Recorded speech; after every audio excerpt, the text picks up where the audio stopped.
antiparasitarios, y en esta imagen tenemos a un típico ya representante de lo que son los parásitos, como lo es un cerdo. Ahora, nosotros entendemos de que hoy día la industria alimenticia en este sentido ha mejorado considerablemente y ya uno puede comer cecinas como se muestran ahí sin ningún problema. ¿Cuándo tendrían que desconfiar? Cuando a ustedes les ofrecen, y ocurre, a mí me ha pasado que a veces uno va a algún lugar no tan, digámoslo así, convencional y ofrecen alguna cecina o una longaniza que supuestamente la hace alguien que trabaja en la quebrada no sé dónde y tiene su propia crianza de animales. No, ya, así que mucho cuidado porque podría la carne estar contaminada con parásitos, sin duda alguna. Ya los cerdos son portadores, y no solamente los cerdos, en general los animales de granja son portadores de parásitos. Y cuando hablamos de parásitos estamos hablando de gusanos, de seres vivos no vertebrados, multicelulares. Ya no estamos pensando en una bacteria como hemos estudiado hasta acá, sino que ahora nos expandimos a un organismo multicelular. Por eso quiero que veamos esto primero para generar un poco un quiebre respecto a lo que veníamos estudiando de antibacterianos. Bien. Entonces, cuando hablamos de un gusano en términos sencillos o un verme en términos más técnicos, nosotros vamos a hablar por lo general de este concepto llamado helminto. Como dice ahí, un helminto no es cualquier tipo de gusano, no es una lombriz de tierra común y corriente, sino que son aquellos que son parásitos, o sea, viven a expensas de otros organismos, sean humanos o animales en general. Viven, se multiplican, se reproducen, proliferan, se alimentan dentro del sistema digestivo o incluso el sistema tisular, digámoslo así, de un organismo mayor, más grande, un mamífero, por ejemplo. Entonces, el parásito, el helminto, es capaz de infectar seres humanos y animales. Tenemos acá una clasificación de los helmintos más comunes. Si bien es cierto, esta no es una cátedra acerca de zoología, pero es necesario conocer algunas cosas. Por ejemplo, ¿ya? Ahí hay un artículo de revisión muy bueno, que si lo pueden consultar después a los que les interesa más la parte netamente farmacológica, ese es un buen artículo de revisión. Y miren, tenemos esta clasificación en tres grandes grupos de estos gusanos parásitos, los nemátodos. Un nemátodo es el típico que causa, por ejemplo, lo que son el famoso piduye infantil, que es muy común ya en ciertas regiones más bien cálidas. Aquí en Chile no es muy común, afortunadamente, pero sí hay casos que es, le llaman, ¿no es cierto?, parásitos oxiuros. Son gusanos redondos. Son gusanos redondos. Ahora no es algo grande que uno vea a simple vista, son filamentos muy delgados que por lo general se observan al microscopio. Así que no estamos hablando de que esto sea algo grueso ya con un cordel, no, ya, sino que es algo mucho más pequeño en ese sentido. Y estos gusanos redondos, dice, no segmentados, o sea, tienen un cuerpo continuo, tienen boca y ano, o sea, tienen sistema digestivo, son capaces de comer, alimentarse y excretar sus desechos. ¿Cómo llegan? Por ejemplo, por ingestión de huevos o larvas, por contacto ya con cosas contaminadas. Viven en el cuerpo, particularmente en el intestino, ya en el caso de infantes que lleguen a estar infectados por este tipo de nemátodos. También pueden viajar, si es que los huevos llegaran al torrente sanguíneo, viajar y asentarse, por ejemplo, en pulmones o debajo de la piel, generando abscesos. Estos gusanos nemátodos se caracterizan porque, como ahí dice, se alimentan, ¿okay? Y eso es relevante para después lo que vamos a ver, los mecanismos de acción. Y tienden a tener ciertos ciclos de vida. Por lo general, salen los que infectan el aparato digestivo, el intestino, salen en las noches, los gusanos hembras, hacia afuera del ano humano a expulsar los huevos para poder reproducirse. Y es por eso que uno de los exámenes que hacen es, con una cinta, tomar una muestra de la piel para ver si es que hay presencia de estos huevos. Hay otra clase, los tremátodos, que son gusanos ahora con otra forma, ya no son redondos, sino que son planos, con forma de hoja. Entonces la clasificación es bastante, la taxonomía es bastante visual, en aspecto de forma. tienen boca, pero no tienen ano. Eso es bien extraño, ya cuando uno estudia esto, uno dice, pero ¿cómo? Ya, o sea, se alimenta y ¿cómo? No, es imposible que sea capaz de poder absorber todos los nutrientes de manera con un 100% de eficacia y transformar eso en energía. No, el hecho de que tengan boca, pero no un sistema excretor, significa que cuando generan un desecho lo regurgitan y lo tiran para afuera por la misma boca. Así es como funcionan esos tremátodos. Y aquí tenemos algunos ya que son más comunes, por ejemplo, en infestaciones de, digamos, los tejidos humanos, por ejemplo, algunos que infectan el hígado.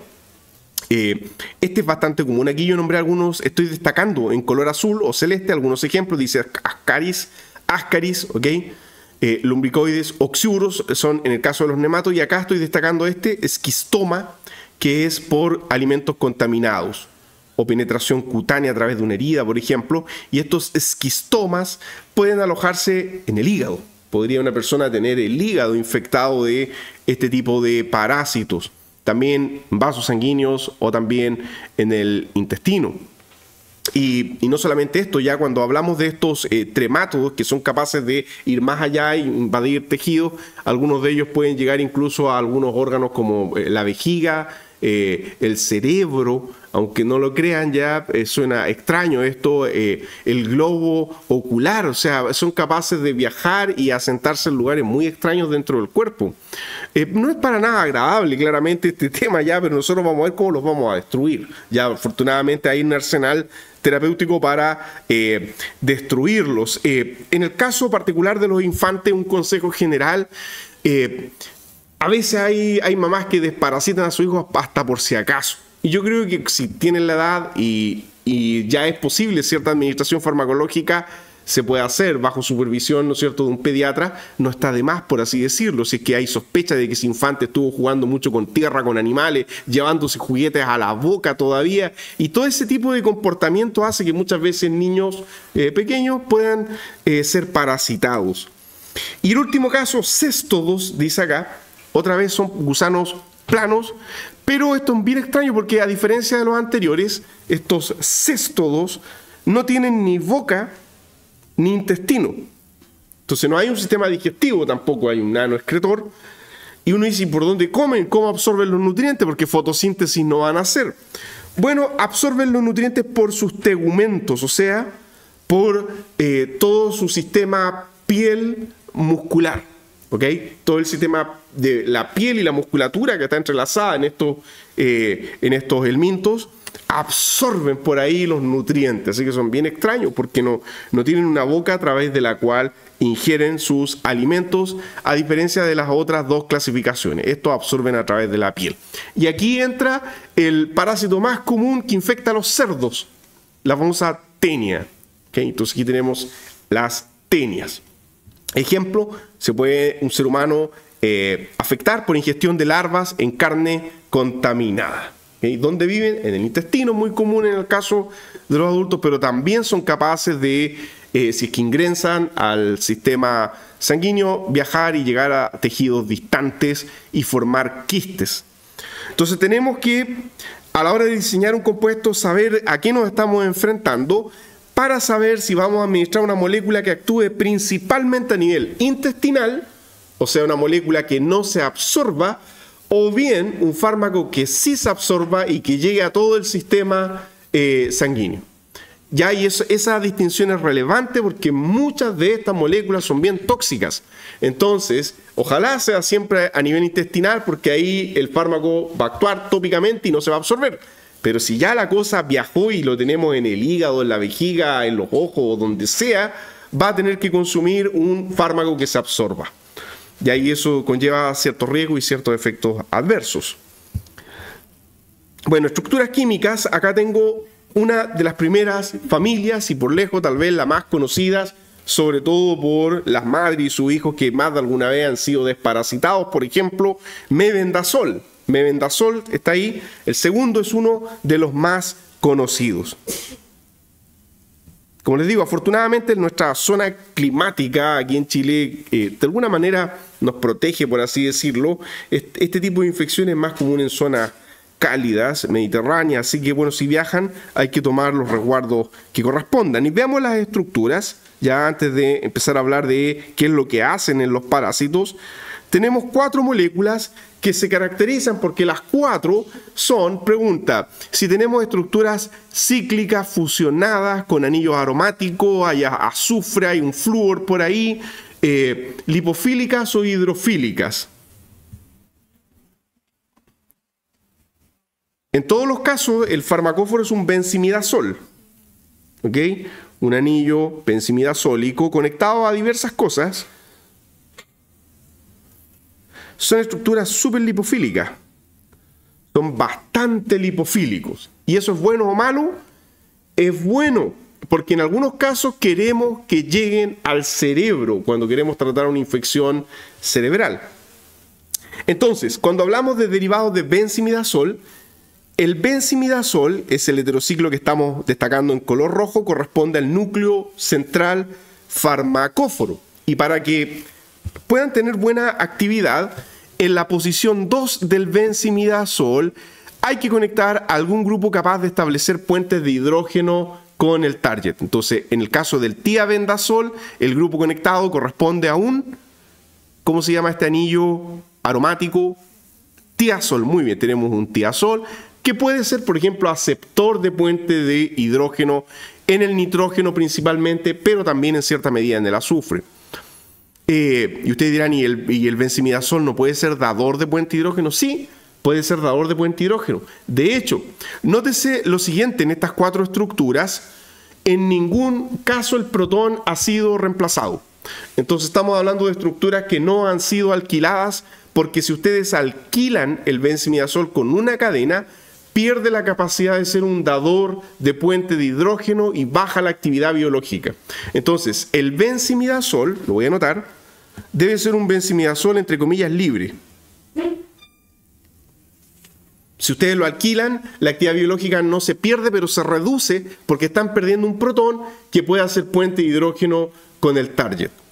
Entonces tiene que ser un benzimidazol libre. Lo otro es que podemos tener agrupaciones lipofílicas en la posición 5. A ver, voy a tomar como ejemplo el mebendazol. Para numerar esto sería nitrógeno 1, posición 2, 3, 4 y posición 5. ¿Ya? La posición 5 entonces permite insertar grupos voluminosos. La posición 5 permite insertar grupos voluminosos, aromáticos o no aromáticos, y al mismo tiempo grupos que son de aporte lipofílico. Ustedes dirán, ¿y la posición 5 es esa porque yo tengo que el NH está arriba? Sí, porque no olviden que el protón, en todos los casos, el protón NH es un protón tautomérico. Puede estar en un nitrógeno o en el otro porque hay tautomería. Entonces tiene ese equilibrio tautomérico a pH fisiológico. Segunda observación, tomando como caso típico el mebendazol, que ese lo venden incluso en jarabe, el mebendazol en farmacias para infantes, ¿ya? El mebendazol, en la posición 2, tiene una función que se llama, ¿cómo se llama esta función? Hay un metil ahí al final, esa rayita significa que hay un metil ahí, ustedes saben eso, pero ¿cómo se llama el grupo funcional? A ver, parece como una amida, por el otro lado parece como un éster, o sea, todo eso se llama carbamato. Ya, muy bien. Tenemos una función carbamato. Entonces aquí una pregunta que surge es, ¿ese carbamato es relevante para la actividad? Sí, es muy importante para la actividad y esto no es un profármaco. Así que cuidado, no es que esto se va a hidrolizar por un lado o por el otro lado para liberar el fármaco activo. No, el carbamato es relevante para la actividad, el carbamato tiene que estar intacto para la actividad. Si se hidroliza metabólicamente, bueno, si se hidroliza vamos a ir perdiendo actividad porque el carbamato se va a degradar y al final del proceso vamos a tener aquí un 2-amino benzimidazol. O sea, la ruptura por este lado nos generaría aquí un grupo amino. Y eso no es muy favorable para la actividad, ¿ya? Entonces, si comparamos ahora con respecto a los otros que tenemos ahí, hagamos un alejamiento, vemos que se repite este patrón de tener una función carbamato en la mayoría de los casos, salvo en el primero es el único que no tiene carbamato, y tenemos que en la posición 5 ya lo dijimos, salvo el primero, que es el más simple de la serie, que no tiene casi nada, un grupo lipofílico, o sea, una benzofenona que puede estar o no fluorada, o una cadena alquil. ¿Cómo se llama esto? Cuando tengo un azufre conectado de esta manera. Si fuera un oxígeno sería si en vez de azufre esto fuese un oxígeno, un éter. ¿Ok? Entonces esto es un tioéter. Y ese tioéter, una de las modificaciones metabólicas que sufre, que se oxida, puede transformarse en un sulfóxido y ese todavía sigue siendo activo. ¿Okay? O sea, el tioéter podría oxidarse de esa manera, se puede oxidar y tendríamos un metabolito que aún sigue siendo activo, en este caso en particular.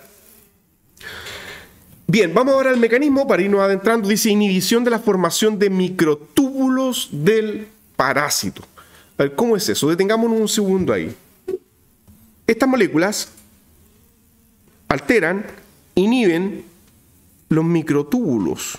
¿Okay? Los microtúbulos, ustedes saben que las células no son bolsas de agua, tienen un esqueleto interior y ese esqueleto está formado por microtúbulos. Y los microtúbulos son importantes no solo para que la célula mantenga su forma, sino que son también canales de transporte de muchas sustancias.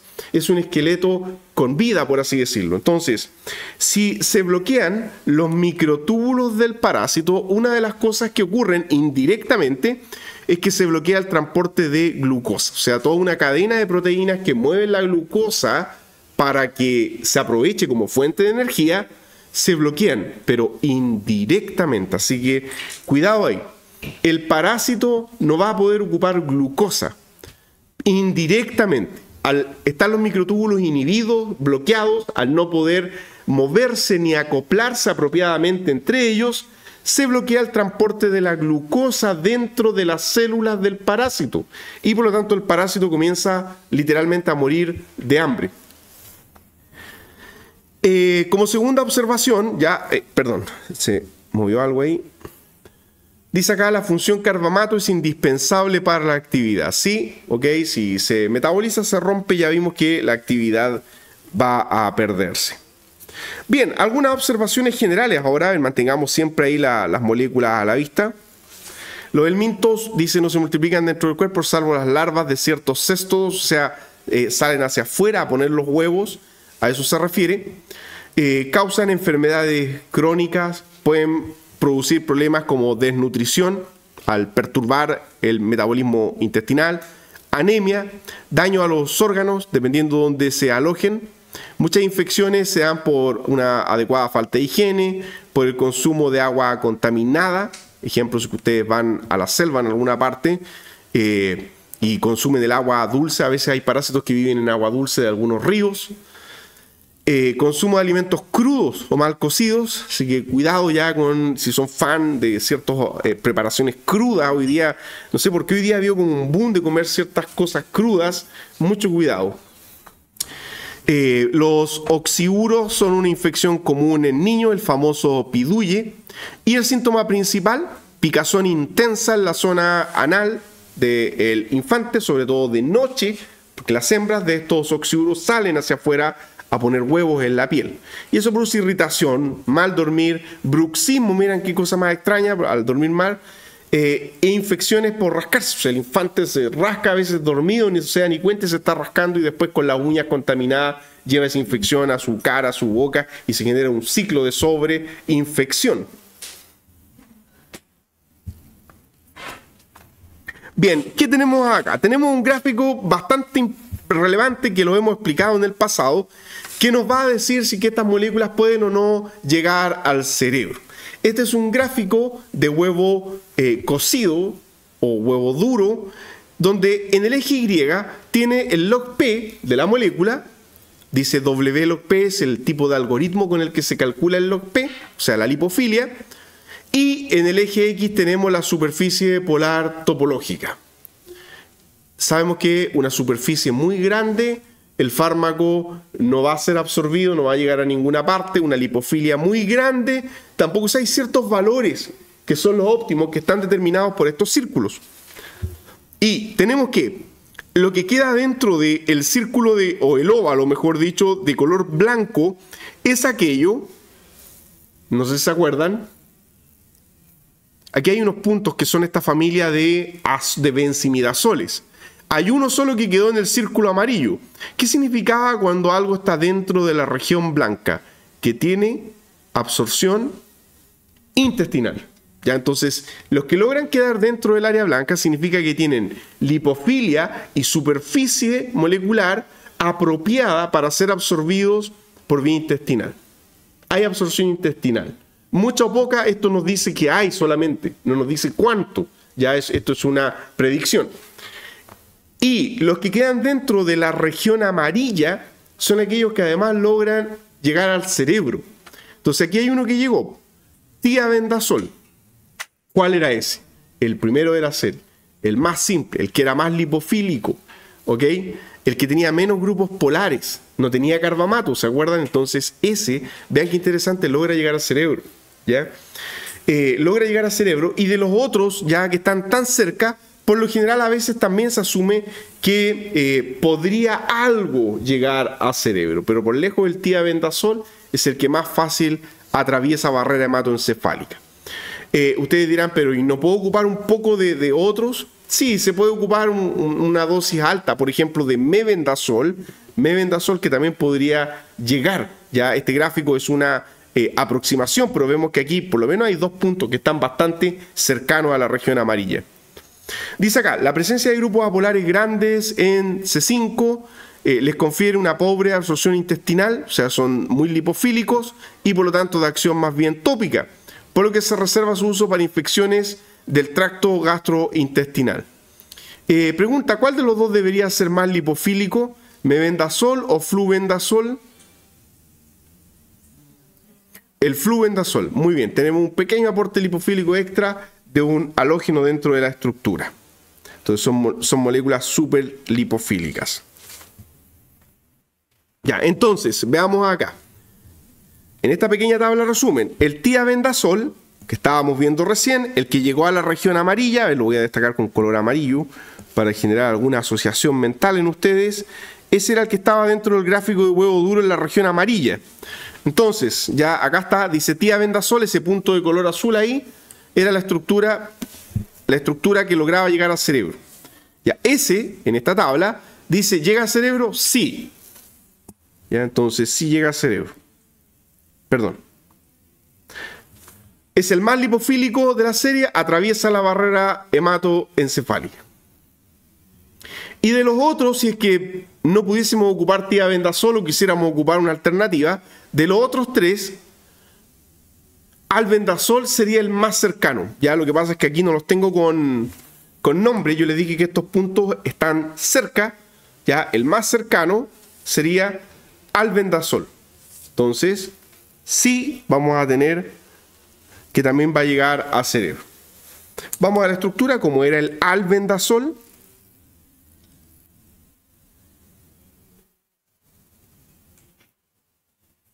Era el que tenía el tioéter. ¿Ya? Entonces dijimos que estos grupos le otorgaban un incremento drástico de lipofilia. Bueno, el tioéter un poco menos, así que logra llegar al cerebro y no queda retenido en membranas.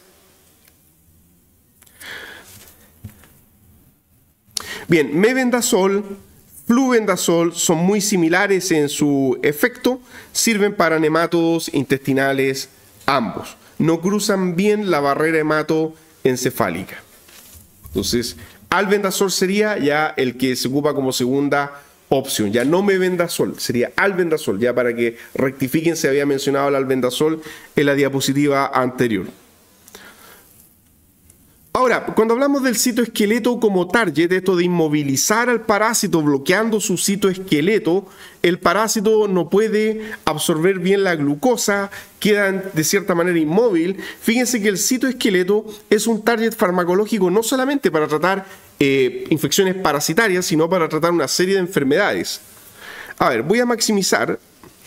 Acá tenemos un fragmento de lo que es tubulina. Voy a maximizar con sus distintas subunidades, o sea, esto es un fragmento de citoesqueleto.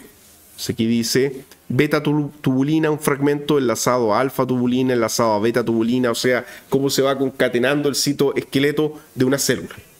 ¿De qué célula? célula del parásito, o también podría ser una célula humana, ¿ya?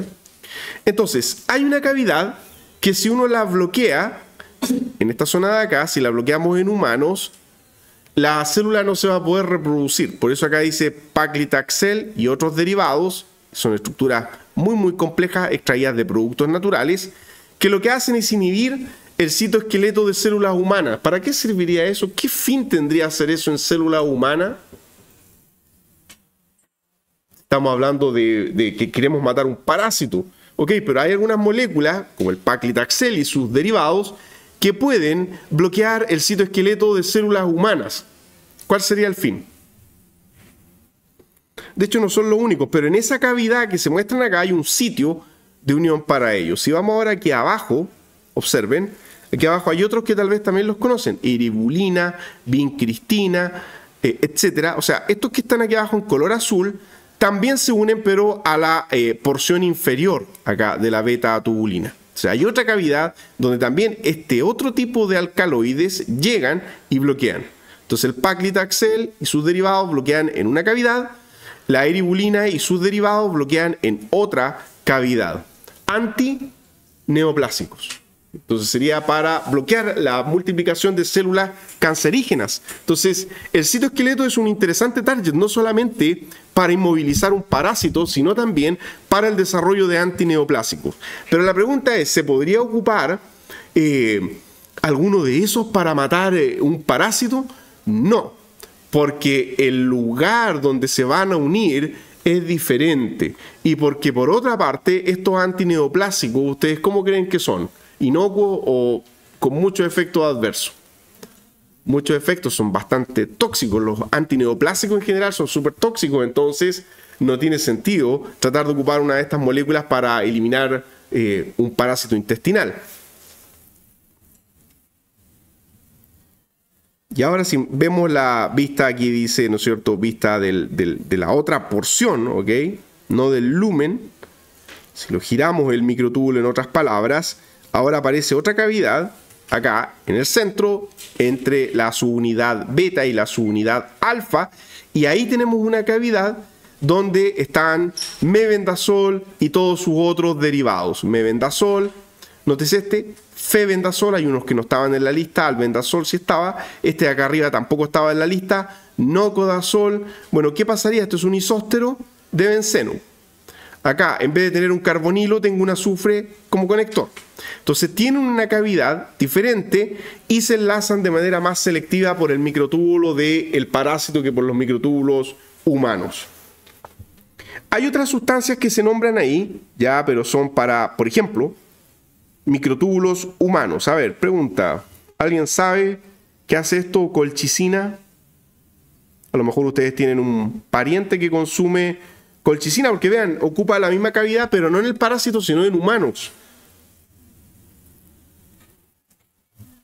Ojo, ya eso no es un antiparasitario, es para el tratamiento de la gota, es un agente antiinflamatorio potente. Ya la colchicina bloquea los microtúbulos de cierto tipo de glóbulos blancos proinflamatorios. Entonces, si el glóbulo blanco se mueve con más dificultad, se restringen ciertos procesos inflamatorios. Ya, así que no tiene nada que ver. Cuidado, no todos los que están ahí son antiparasitarios, por eso estoy explicando. Veamos otro, a ver.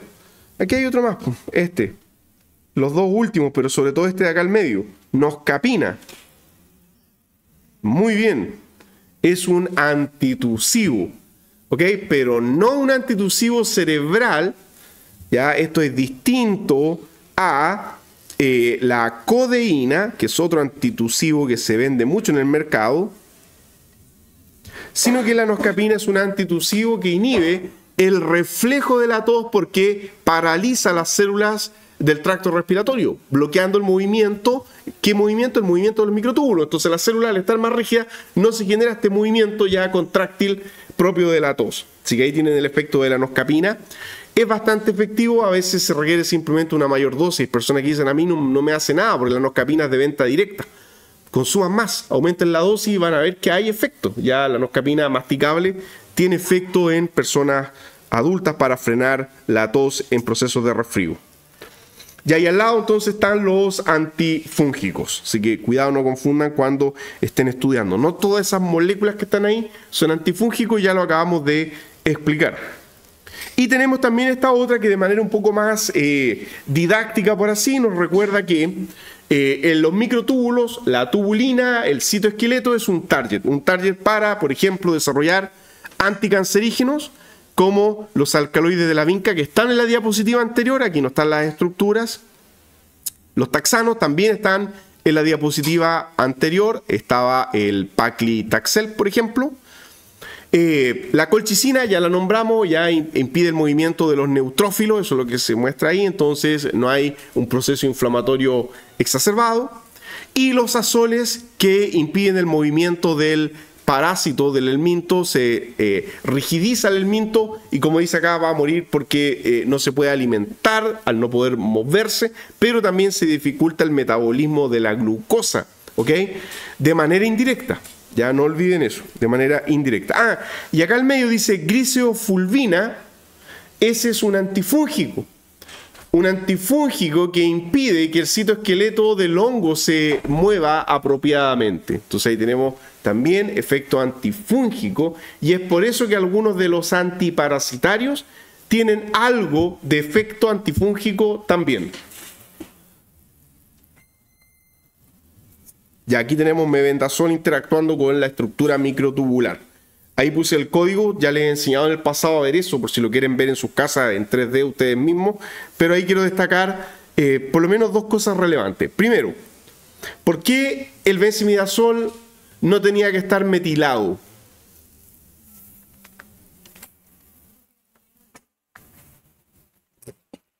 Ya, porque va a perder una interacción de puente de hidrógeno, como vemos acá, el NH, como dador de puente de hidrógeno hacia un oxígeno carbonílico, particularmente dice valina 238. Entonces, valina interactuando, recibiendo en el backbone, porque la valina tiene un residuo hidrofóbico, pero el backbone, el oxígeno carbonílico, como aceptor de puente de hidrógeno de ese benzimidazol. Carbamato ahora, la posición 2. Ya, este es bastante relevante, dijimos. ¿Qué está haciendo? Un doble puente de hidrógeno. Como dador con el NH, tengo ahí un dador NH, hacia un residuo de glutamato, o sea, el glutamato está con carga negativa, está aceptando el puente de hidrógeno. Y el oxígeno del carbamato, el oxígeno no carbonílico, como aceptor de puente de hidrógeno de una asparagina. Entonces tenemos como dador por una parte, hacia un glutamato, como aceptor por otra parte, hacia una asparagina. Y todo el resto, ¿qué es lo que hace entonces? Porque uno dice, ¿y para qué entonces darse la molestia de al benzimidazol conectarle todo este otro fragmento? O el mismo benzimidazol, ¿por qué no lo puedo achicar? No, tiene que ser benzimidazol, no tiene que ser imidazol. Ya, cuidado, para que lo tengan en cuenta. Porque todo el resto del entorno aminoacídico de la porción microtubular es un entorno hidrofóbico. ¿Okay? Entonces tenemos entorno hidrofóbico. Yo aquí no tengo numerados todos los residuos, pero en el entorno hay alaninas, valinas, isoleucinas, que son aminoácidos ¿de qué tipo? Hidrofóbicos, del grupo de los hidrofóbicos. Entonces, si ustedes después lo empiezan a ver, cuando vean el PDB en 3 dimensiones, y van cliqueando cada residuo, van a ver que son residuos hidrofóbicos. Entonces, por eso que el benzimidazol y lo que conectemos a la posición número, ¿qué posición era esta? La 5, muy bien, tienen un aporte hidrofóbico en la estabilización del fármaco en el microtúbulo.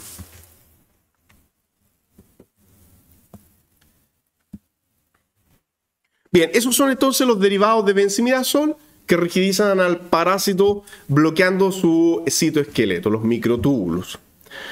Y de esa manera el parásito no se puede mover y no puede movilizar la glucosa y termina muriendo de hambre, ¿ya? Recuerden, lo de la glucosa es de manera indirecta, ¿ya? Porque yo he visto algunos textos donde dicen que altera el metabolismo de la glucosa, pero no explican cómo. Es un efecto indirecto. Ya, otro tipo ahora, vamos a ver algunos, no vamos a profundizar en miles de moléculas en este sentido, sino en las más relevantes a nivel farmacoterapéutico. Praziquantel. antiparasitario utilizado, como dice ahí, principalmente contra céstodos, contra tremátodos, o sea, contra tenias y otro tipo de gusanos que producen infecciones sistémicas. ¿Ya? Entonces este es bastante común para infecciones sistémicas. El praziquantel es esta molécula bastante lipofílica que tenemos acá, donde la porción farmacofórica, la voy a destacar, sería este fragmento, ¿ok? Este fragmento conectado a todo este otro pedazo acá. Entonces tenemos que hay una piperacina, ¿okay? Con un carbonilo, o sea, ya pasa a ser una amida cíclica, una lactama, ¿ok? Y todo este otro fragmento de la derecha sería una tetrahidroisoquinolina, porque una isoquinolina sería con el nitrógeno y aromatizado, pero esto no está aromatizado. Cuidado, el único anillo aromático, ¿cuál es? El benceno. Por eso que esta estructura no es plana. Si fuese plana, no habría actividad. La estructura adopta una conformación de tipo T. ¿Entre quién? Entre el benceno, después se dobla toda esta porción hacia abajo, incluyendo el ciclohexano terminal. ¿Dónde se pueden hacer modificaciones a praziquantel? La verdad es que es muy poco lo que se puede alterar de esta molécula. La única posición donde se han probado derivados que han resultado tener actividad es en la posición 4 del ciclohexano. Cambiar el resto de la estructura lleva a una pérdida de la actividad. Es bastante delicado, necesitamos tener esta conformación así quebrada, ¿okay? En el espacio de tipo T, por así decirlo. ¿Okay? Aquí hay un ángulo cercano ahí a los 90 grados. Un ángulo diedro. Bueno, este praziquantel, ¿por qué alcanza buenas concentraciones plasmáticas? Una observación es que aparte de ser lipofílico es que no tiene carga. Bueno, aquí hay un nitrógeno y aquí hay otro, pero esos nitrógenos están neutros. ¿Ya? No tiene carga a pH 7, porque esos dos nitrógenos son nitrógenos de tipo amida. Puede usarse en tenias sistémicas, las cuales generan quistes en diferentes órganos, como por ejemplo en el cerebro, en los músculos, en los ojos, etc.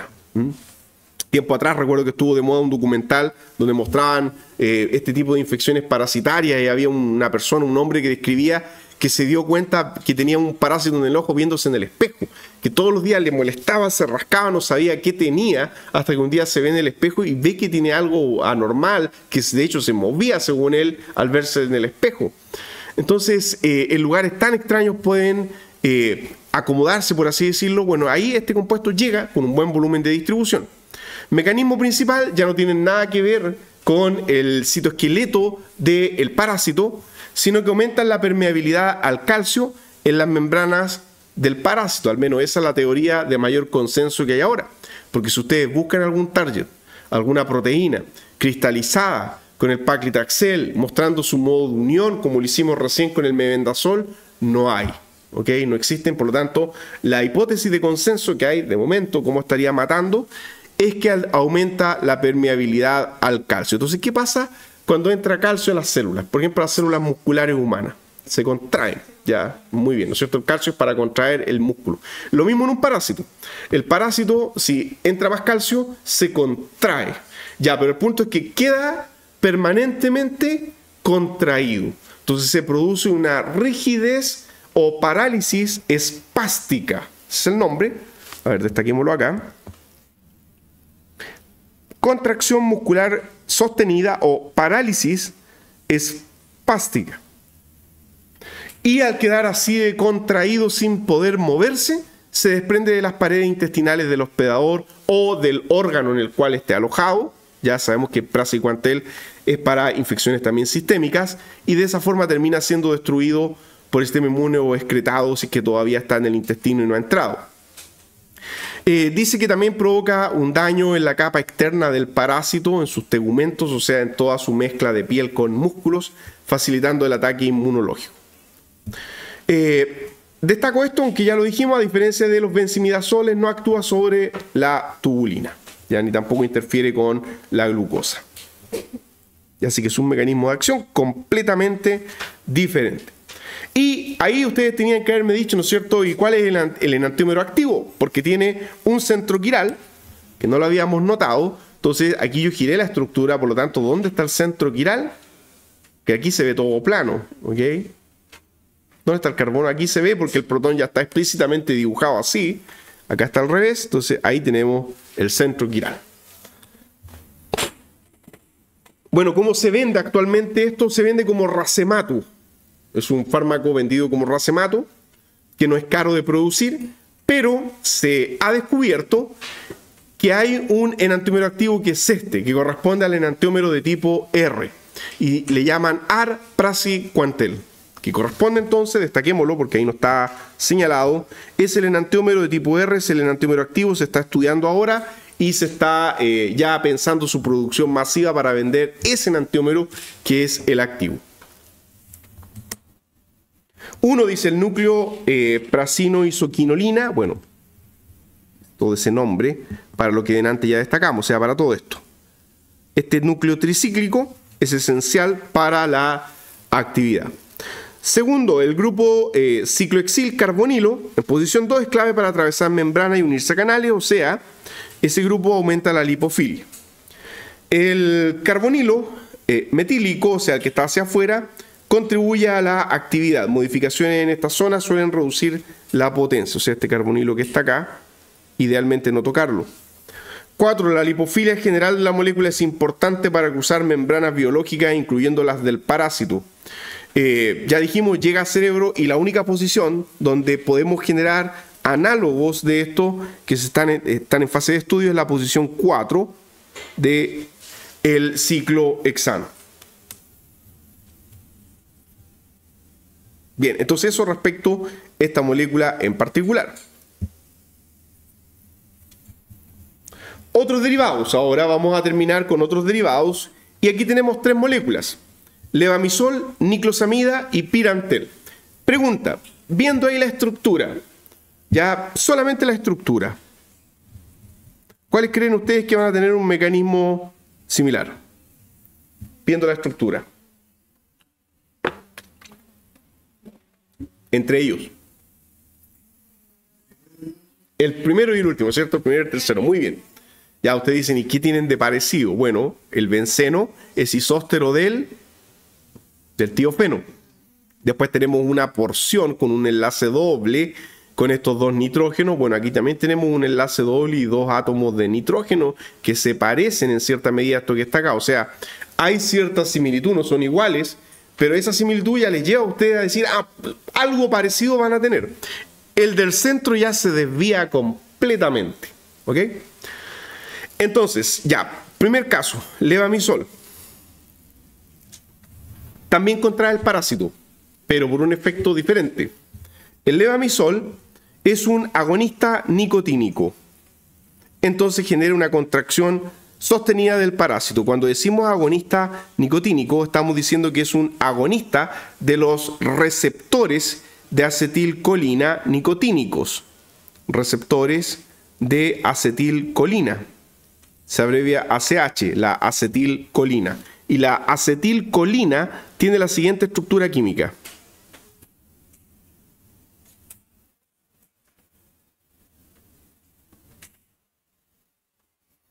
La acetilcolina es el neurotransmisor encargado de la contracción muscular. Y no solo eso, es también un neurotransmisor en el caso de nosotros, los seres humanos, encargado de los procesos de memoria en el cerebro. ¿Ok?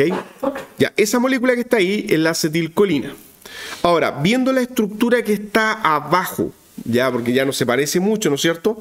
Sí podemos ver que hay una similitud en cuanto a tamaño y segundo, en cuanto a que si esto se protona, ¿dónde se va a protonar? En algún nitrógeno.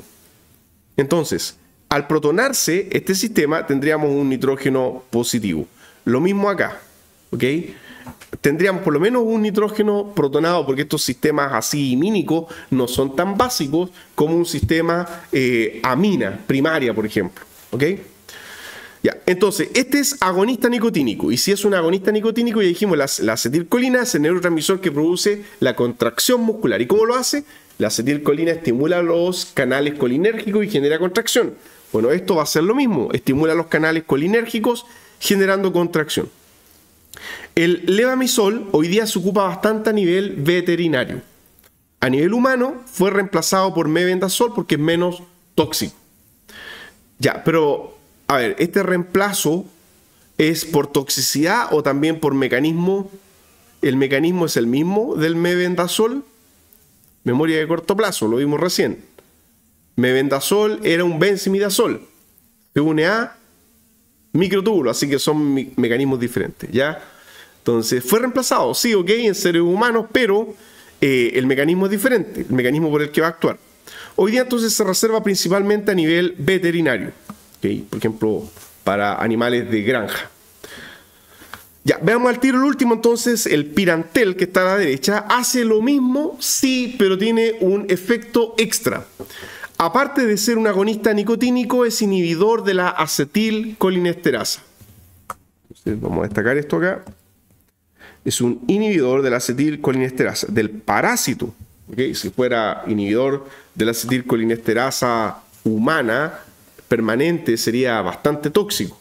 De hecho, hay algunos gases de guerra prohibidos que lo que hacían era inhibir acetilcolinesterasa, como por ejemplo el gas sarín y otros derivados eran inhibidores irreversibles de la acetilcolinesterasa humana, produciendo una muerte bastante desagradable, relativamente rápida, pero muy, muy triste. Bueno, es un inhibidor de acetilcolinesterasa parasitario como efecto extra, ¿ya? Y eso es bueno o malo, suma o resta al efecto, si lo comparamos con lo que hacía levamisol. Levamisol imita a la acetilcolina como agonista colinérgico. Este también es agonista colinérgico y además inhibidor de la acetilcolinesterasa. ¿Qué creen ustedes que hace la acetilcolinesterasa? Degrada muy bien a la acetilcolina. Y lo que hace es degradar aquí. Ahí rompe, corta el éster. Es una estearasa. Entonces, si inhibe a la acetilcolinesterasa, la acetilcolina intraparasitaria aumenta. Y por lo tanto, más efecto de contracción muscular. Entonces, es un efecto sinérgico. ¿Ok? Entonces, se potencia el efecto. Bien, se usa de manera local y presenta, como dice acá, casi nula absorción sistémica. Y aquí un comentario final sobre este pirantel dice, no tiene efecto inmunomodulador. Lo que pasa es que el levamisol se utilizó en algún momento como coadyuvante en el cáncer de colon humano, porque tiene un efecto estimulante del sistema inmune humano. Pero debido a su toxicidad es que no se ocupa mucho. ¿Okay? Y terminemos entonces con este último, la niclosamida, que tiene un mecanismo de acción ya completamente diferente, porque químicamente es completamente diferente, es de las familias de las nitrobenzamidas. Entonces esto es una nitrobenzamida.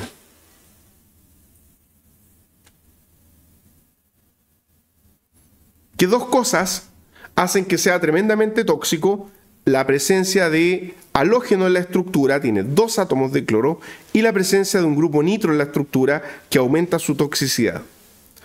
La niclosamida tiene un mecanismo de acción enzimático, es inhibidor de la fosforilación oxidativa mitocondrial.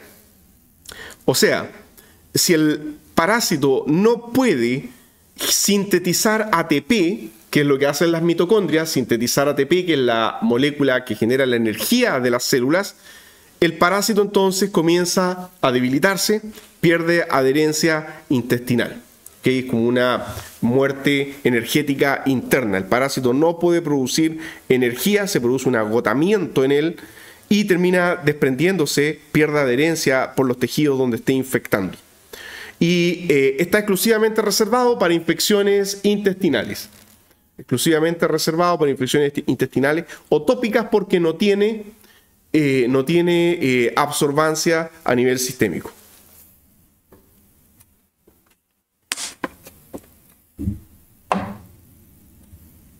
Ya no queda mucho, aquí ya estamos terminando. Finalmente, un comentario sobre ivermectina.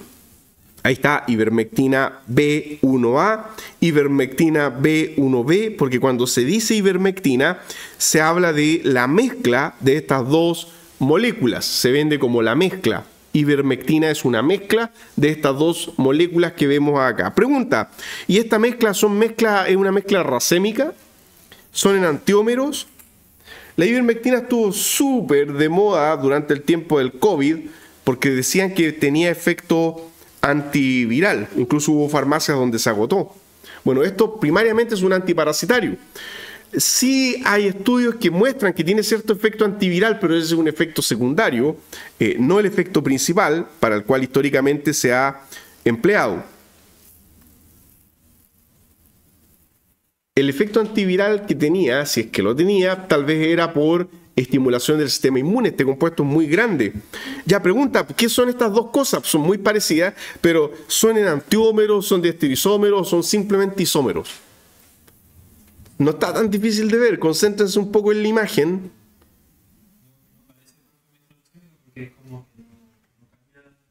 Ya, muy bien. ¿Solo es una adición ahí? Ya, excelente. Una adición, o sea, el B1A tiene un carbono de más. Entonces son análogos, ¿ok? O sea, por adición de un carbono simplemente. Entonces la sutil diferencia es que uno tiene un carbono más en la estructura que el otro. ¿Ok? Así que ni siquiera son isómeros, porque los isómeros tienen que tener igual fórmula. Estos son técnicamente análogos y más específicamente, como es por un carbono en una cadena, son homólogos. ¿Ok? Entonces tenemos que es una mezcla de homólogos. Se añade un carbono más en la estructura y todo el resto se conserva igual. Y esta ivermectina, que la venden todavía en farmacias, sirve para uso humano y veterinario. Tiene un amplio espectro de infecciones tisulares e intestinales. Entonces, ¿cómo es eso? ¿Se absorbe? Sí, se absorbe, pero no logra llegar al cerebro. Entonces, tenemos absorción. A ver, ¿dónde dice por acá? No dice en ninguna parte, pero al decir tisular, se está asumiendo que esto se absorbe. ¿Ok? Puede ser absorbido, pero no logra llegar al cerebro porque es expulsado en la barrera hematoencefálica por la glicoproteína P de la barrera hematoencefálica. Así que no sirve para tratar infecciones de parásitos que se han alojado en el cerebro. El mecanismo de acción también es completamente distinto a lo que veníamos estudiando. Esto lo que hace es ser un agonista de los canales de cloruro. Ahí dice cloro, falta un signo menos. Es un agonista de los canales de cloruro, produciendo así, de esa forma, una hiperpolarización de la membrana. Entonces, si una membrana entra en reposo, hiperpolarizar una membrana significa que la membrana queda en reposo permanentemente. No está contrayendo al parásito, lo está relajando, pero lo está relajando permanentemente, queda flácido sin poder moverse. Así que, ojo acá, aquí no lo rigidiza, aquí lo deja flácido permanentemente sin poder moverse. Entonces dice acá que el efecto neto es que el parásito queda inmovilizado de forma flácida. Dentro de la molécula, ¿ven algún punto claro de degradación metabólica? Voy a maximizar una sola porque son las dos, ¿no es cierto? Ya, igual, y ese metil no causa ninguna diferencia drástica.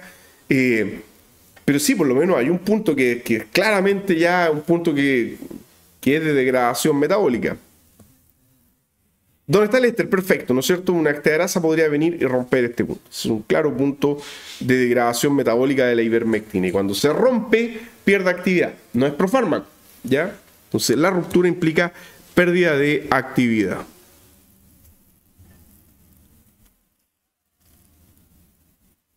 Una pequeña tabla resumen.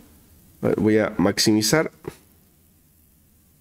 Dice, hay grupo de parásitos, nemátodos, tremátodos, céstodos, los que eran circulares, con boca y sistema digestivo, los que eran planos, que tenían boca y después que estaban regurgitando, y los que no tenían nada y absorbían todo por la piel. Principales alternativas. Para los nemátodos, para los que son circulares, redondos, benzimidazoles, la ivermectina, cuando queremos alcanzar nivel sistémico, pirantel y levamisol también. Tremátodos, praziquantel, mecanismo de acción a través de el bloqueo, ¿no es cierto?, de los canales de calcio. Pero recordemos que en este caso el praziquantel también se caracterizaba porque llegaba a cerebro muy bien, a diferencia de la ivermectina que no llega a cerebro y por lo tanto podría servir por una infección cerebral. ¿Cuál de estos dijimos que llegaban a cerebro, de estos benzimidazoles? El primero ya, el tiabendazol, tiabendazol y el albendazol. Y finalmente, sexto, la niclosamida que nombrábamos recién, ¿okay? Que impide la síntesis de ATP dentro del parásito.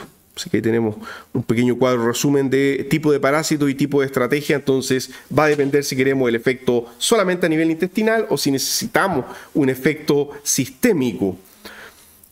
Sobre el ciclo de vida no hablé mucho y no voy a hablar porque ya se escapa un poco del alcance de una cátedra de farmacoquímica. Solamente decir que hay algunos de estos parásitos que tienen ciclos de vida muy, muy extraños. Hay algunos que incluso se absorben por la piel.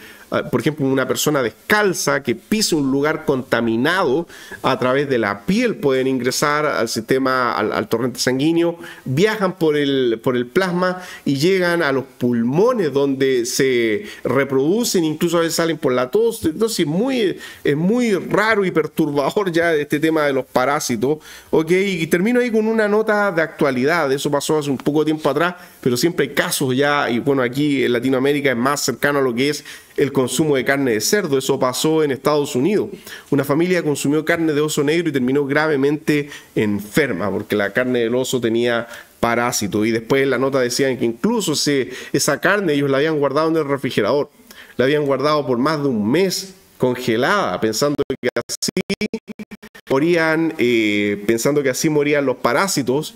Pero no, pues los parásitos sobrevivieron más de un mes. Y después cuando la cocinaron, la carne de oso es marrón. Entonces no se dieron cuenta que se la estaban comiendo media cruda. Término medio, 3/4. Porque como es café, no, si ya está cocida, pero está a término medio. Y lamentablemente terminaron graves en el hospital.